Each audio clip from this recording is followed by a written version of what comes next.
Over 2,000 people from 8 different countries participated in the 8th annual Gran Fondo Penticton cycle race.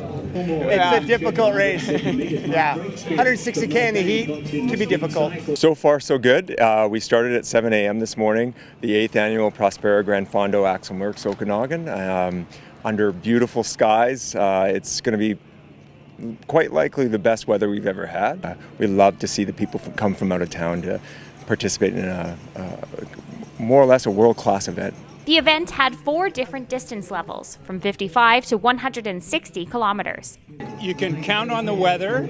The organization is incredible. And the routes, the 4 different routes, you can pick your own distance.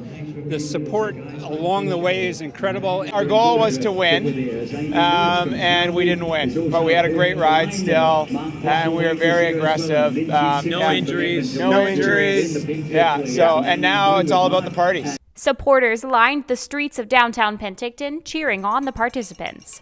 I saw my daddy.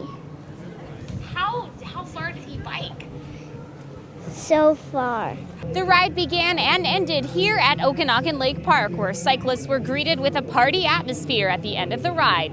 For Castanet News in Penticton, I'm Chelsea Powery.